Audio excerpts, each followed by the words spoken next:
Hello friends, welcome to Crime Watch with Harshavardhan. ఈరోజు నేను చెప్పబోతున్న కథ విశాఖపట్నంలో జరిగిన ఒక దారుణమైన నేరం గురించి. ఇది దువ్వాడ యోగేంద్ర బాబు మరియు లక్ష్మి హత్య కేసు. ఒక సాధారణ దంపతుల జీవితం ఒక్క రోజులో ఎలా తలకిందులైపోయింది, ఆ హత్యల వెనుక ఉన్న నిజాలేంటి అన్నది ఒక షాకింగ్ రివీల్తో మీ ముందుంచబోతున్నాను. 2025 సంవత్సరం ఏప్రిల్ 25వ తారీఖు విశాఖపట్నంలోని రాజీవ్ నగర్లో యోగేంద్ర బాబు లక్ష్మి దంపతులు నివసిస్తూ ఉండేవారు. యోగేంద్ర బాబు వయస్సు 66 సంవత్సరాలు, నావల్ డాక్ యార్డ్లో పనిచేసి రిటైర్ అయ్యారు. లక్ష్మి వయస్సు 52 సంవత్సరాలు, స్థానికంగా ఉండే ఒక స్కూల్లో టీచర్గా పనిచేస్తూ ఉండేది. వీళ్ళకి 2 సంతానం, 2 పిల్లలు అమెరికాలో ఉద్యోగం చేసుకుంటూ ఉండేవారు. వీళ్ళ జీవితం హ్యాపీగా సాఫీగా సాగిపోతూ ఉండేది. కానీ ఏప్రిల్ 25వ తారీఖు వారి ఇల్లు ఒక నేర రంగస్థలంగా మారుతుందని ఎవ్వరూ ఊహించలేకపోయారు. ఆ రోజు సాయంత్రం యోగేంద్ర బాబు మేనల్లుడు ఇంటికి వచ్చాడు. ఇంటికి లాక్ చేస్తుంది. ఇదేంటి, ఎక్కడికి వెళ్ళి ఉంటారా అని మొబైల్ ఫోన్కి కాల్ చేశాడు. కానీ అటువైపు నుంచి ఎటువంటి రెస్పాన్స్ రాలేదు. దాంతో అనుమానించి పోలీసులకి ఇన్ఫార్మ్ చేశాడు. పోలీసులు ఇంటికి వచ్చారు. తలుపులు బద్దర్కొలు కొట్టుకొని లోపలికి వెళ్ళి చూస్తే హాల్లో కనిపించిన దృశ్యం చూసి పోలీసులు ఒక్కసారిగా షాక్కి దిగ్భ్రాంతికి గురయ్యారు.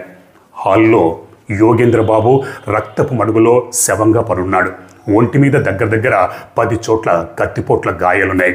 మరోపక్క లక్ష్మి కూడా రక్తపు మడుగులో శవంగా పడుంది. పోలీసులు 2 డెడ్ బాడీని పోస్ట్మార్టం నిమిత్తం ప్రభుత్వ ఆసుపత్రికి పంపించారు. ఆ తర్వాత కేసు నమోదు చేసుకుని ఇన్వెస్టిగేషన్ చేయడం మొదలుపెట్టారు. సీన్ ఆఫ్ అఫెన్స్ని బట్టి మొదట్లో పోలీసులు దారి దోపిడీ దొంగల పని ఉంటుందేమోనని అనుకున్నారు. కానీ ఇంట్లో ఉన్న బంగారు ఆభరణాలు, విలువైన వస్తువులు ఇవేమీ చోరీకి గురికాలేదు. కానీ కొంత నగదు పోయినట్లుగా అనుమానించారు. అంటే ఇది దారి దోపిడీ దొంగల పని కాదు, అయిన వాళ్ళ పనా ఏంటా అన్న కోణంలో అనేక ప్రశ్నలు పోలీసుల ముందున్నాయి. ఈ హత్యల ఉదంతం స్థానికంగా తీవ్ర సంచలనం కలిగించింది. దాంతో స్వయంగా పోలీస్ కమిషనర్ రంగంలోకి దిగి 10 ప్రత్యేక బృందాలను ఏర్పాటు చేశారు. పోలీసులు ఇరుగు పొరుగు వారిని విచారిస్తే ఒక షాకింగ్ విషయం తెలిసింది.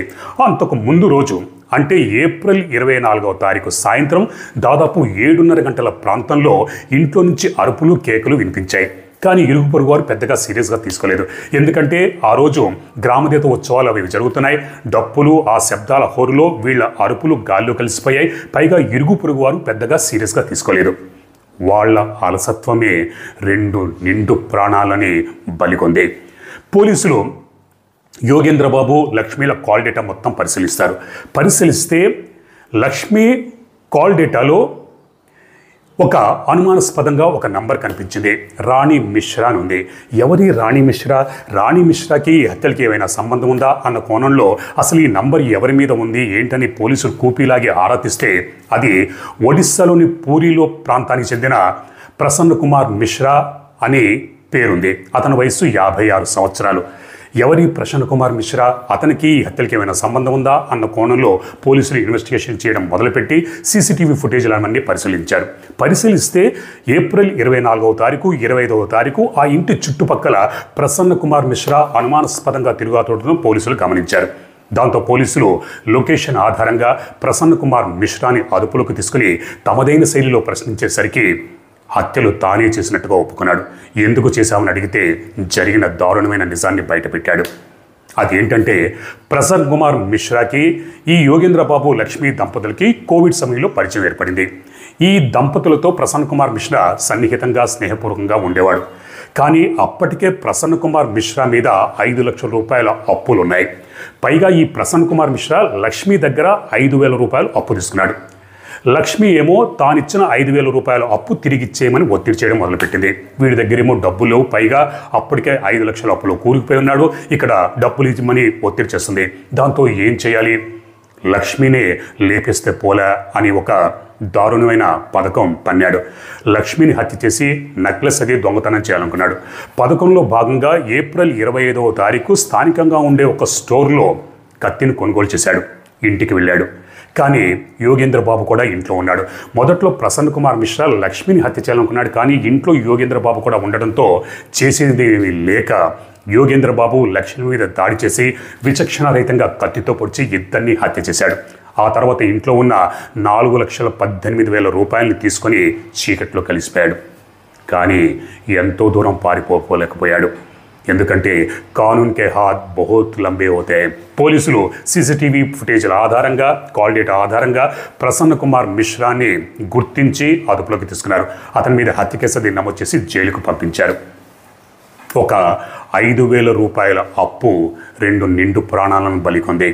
కాబట్టి ఈ కథ ద్వారా అందరూ తెలుసుకున్న గుణపాఠం ఏంటంటే అప్పులు ఇచ్చే ముందు ఆచితూచి ఆలోచించి వ్యవహరించాలి, ఇవ్వాలి.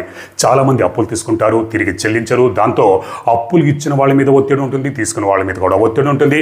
ఎంతోమంది అప్పులు తీసుకుని ఆ అప్పులు చెల్లించలేక, ఆ భారం భరించలేక ఆత్మహత్యలు చేసుకున్న ఉదంతాలు గతంలో ఎన్నో ఉన్నాయి. నేను ఎన్నో వీడియోలు చేశాను. కొన్నిసార్లు ఇలా హత్యలు చేయడానికి కూడా వెనుకాడరు, ఇచ్చిన అప్పు తీర్చలేక. ఇక్కడ ఒత్తిడి కారణంగా అప్పులు తీర్చే దారి లేక ప్రసన్న కుమార్ మిశ్రా లక్ష్మిని హత్య చేసి నగలు అవన్నీ కాజేయాలనుకున్నాడు. కానీ చివరికి పోలీసులకు లొంగిపోయాడు. ఇలా 2 నిండు ప్రాణాలను బలి తీసుకున్నాడు. ఈ కేసులో కొంతమంది సోషల్ మీడియాలో కావచ్చు, యూట్యూబర్స్ కావడు ఈ హత్యల వెనుక వివాహితర సంబంధం లేదా అక్రమ సంబంధం ఉందని కొంతమంది కథనాలు వినిపించారు. కానీ అటువంటిది ఏమీ లేదు. నో వివాహితర సంబంధాలు, అక్రమ సంబంధం. కేవలం ఆర్థిక ఒత్తిడి, అంటే అప్పు తీర్చలేక ఆ ఒత్తిడికి గురై పథకం ప్రకారమే యోగేంద్ర బాబు లక్ష్మిల్ని ప్రసన్న కుమార్ మిశ్రా హత్య చేశాడు. ఇందులో ఎటువంటి అక్రమ సంబంధం కానీ వివాహితర సంబంధం లేదని పోలీసుల దర్యాప్తులు కూడా అది తేటతెల్లమైపోయింది. కాబట్టి అటువంటి పుకార్లు మీరు నమ్మకండి.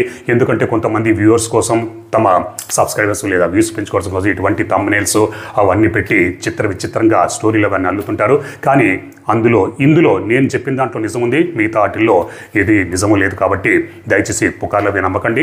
అటువంటి యూట్యూబ్ ఛానల్స్కి దూరంగా ఉండండి. మీరు ఈ కథ ద్వారా లేదా ఈ కథ మీద మీ అభిప్రాయాన్ని, మీకేం తెలిసింది, మీ దగ్గర ఉన్నటువంటి సాక్ష్యాలు లేదా ఆధారాలు ఏమైనా ఉంటే తప్పకుండా కామెంట్ రూపంలో నాకు తెలియజేయండి. నేను తప్పకుండా వాటిని పరిశీలిస్తాను, నేను గమనిస్తాను. మరొక నిజమైన క్రైమ్ స్టోరీతో నేను మళ్ళీ మీ ముందుంటాను.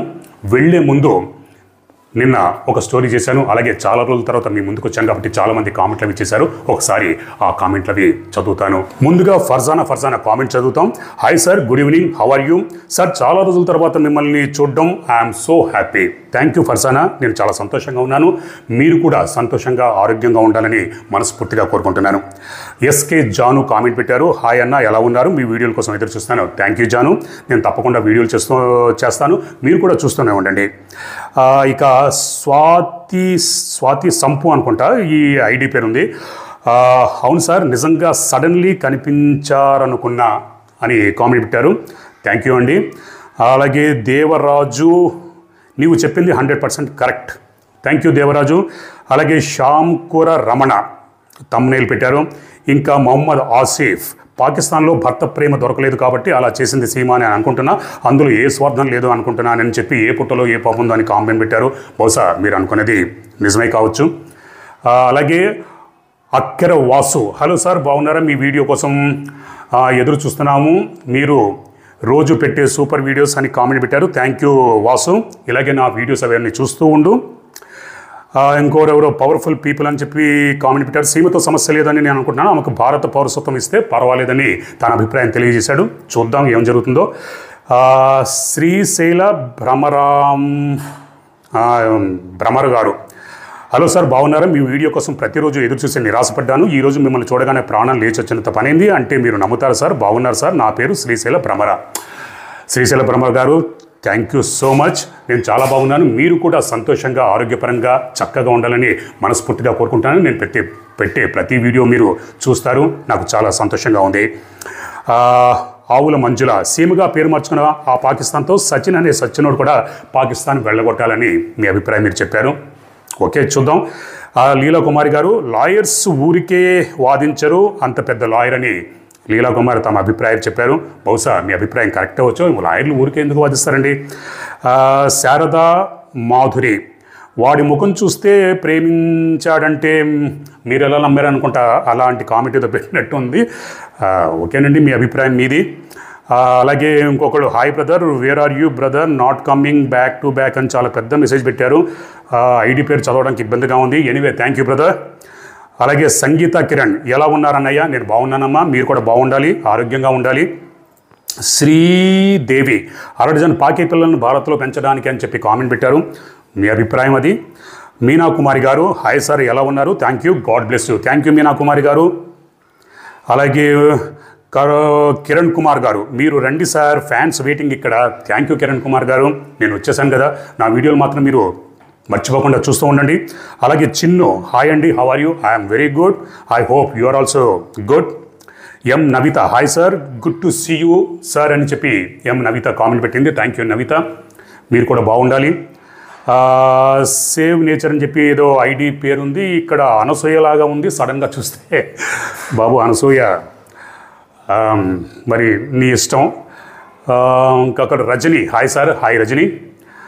Sarayu Jenny hi sir, good evening after so long time. Yes చెప్పాను కదా, షిమ్లాకి వెళ్ళాను, వచ్చేసాను. సరియు జెన్నీ గారు మీరు బాగున్నారా?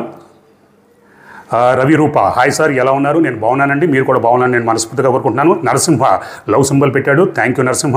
అలాగే జి రమణ ఏదో కామెంట్ పెట్టాడో నాకు అర్థం కాలేదు. హాయ్ సార్ ఇన్ని రోజులు ఎటుపోయారు సార్ అని చెప్పేసి తోపుకొండ శ్రీనివాస్. చెప్పాను కదా షిమ్లాకి వెళ్ళి ఎంజాయ్ చేసి వచ్చానని. అంటే ఎంజాయ్ చేసినట్టే తిరిగి సైట్ సింగ్ అయిన చూసి వచ్చాను అంతే బాబు. సత్య అంతమంది పాకిస్తానీలను ఎదిరించి ఇండియన్ ఫ్లాగ్ పట్టుకొని అనేదో కామెంట్ పెట్టారు. ఎనీవే ఇంకా చాలామంది కామెంట్స్ పెట్టారు. గురుప్రసాద్ మూలక ఉత్తమ చెత్తవార్త అని చెప్పి తన అభిప్రాయం చెప్పాడు. అది మీ అభిప్రాయం, ఓకే నో ప్రాబ్లం. ఆమె ఇద్దరు మొగుళ్ళ ముద్దులో పెళ్ళామని చెప్పి ఇంకో తను కామెంట్ పెట్టారు. అలాగే ఇంకా చాలామంది కామెంట్స్ పెట్టారు. వీళ్ళ కామెంట్స్ అన్ని చదవాలంటే చాలా టైం పడుతుంది. ఇంకోటి మాధవి మీరు చెప్పేది ఆయే జూడే ఛానల్ అనిపిస్తుంది, అతను చక్కగా విశ్లేషిస్తున్నాడు అనిపిస్తుంది నాకు అని కామెంట్ పెట్టారు. అది మీ అభిప్రాయం కావచ్చు, నేను చెప్పింది అతని గురించే. నాకు కూడా చాలా కంప్లైంట్స్ అతని గురించి వచ్చాయి. మీకు సమాధానం చెప్పాలంటే చాలా పెద్ద సమాధానం చెప్పాలి. యాక్చువల్లీ ఒక వీడియో చేయబోతున్నాను, అందులో మీకు అన్ని సమాధానాలు దొరుకుతాయి. ఈ ఆయే జూడో అతని పేరు అజయ్ హనుమంతు. యాక్చువల్లీ అతని మీద 2 రోజుల క్రితం ఈ ప్రపంచాన్ని చుట్టొట్టే యాత్రికుడు, అతని పేరు సురేష్ అన్వేష్ అనుకుంటా, అతను కూడా వీడియో చేశాడు, అందులో కూడా ఏవో చెప్పాడు. మీకు కరెక్ట్ సమాధానం తెలియాలంటే ప్రశ్న అని చెప్పేసి ఒక ఛానల్ ఉంది, నేను కూడా రీసెంట్గా చూశాను. అందులో ఈ ఆయే జూడే అంటే అజయ్ హనుమంతు మీద రోస్ట్ చేశాడు, విశ్లేషించి ఎందుకు ఏంటి అన్నది చీల్చి చెండాడాడు ఒక విధంగా. ఎక్కడెక్కడ తప్పులు చేశాడు, ఏమేమి తప్పులు చేశాడని ఆ ప్రశ్న అన్న ఛానల్లో చాలా క్లిస్టర్ క్లియర్గా ఉంది. ఒకసారి మీరు ఆ ఛానల్ చూడండి, చూసిన తర్వాత మీ అభిప్రాయం ఏమన్నది నాకు కామెంట్ రూపంలో తప్పకుండా తెలియజేయండి. నేను కూడా తొందరలోనే అతని మీద వీడియో చేయబోతున్నాను అనుకుంటున్నాను, చూద్దాం ఏం జరుగుతుందో. ఓకే, ఇంకా చాలామంది కామెంట్ చేశారు, అలాగే మెయిల్స్ పంపించారు. వాళ్ళందరికీ పేరు పేరున నా ధన్యవాదాలు అది తెలియజేసుకుంటున్నాను. మరొక నిజమైన క్రైమ్ వీడియోతో నేను మళ్ళీ మీ ముందుంటాను. అప్పటిదాకా మీరు మీ కుటుంబ సభ్యులు క్షేమంగా సురక్షితంగా అప్రమత్తంగా ఉండాలని కోరుకుంటూ మీ హర్షవర్ధన్.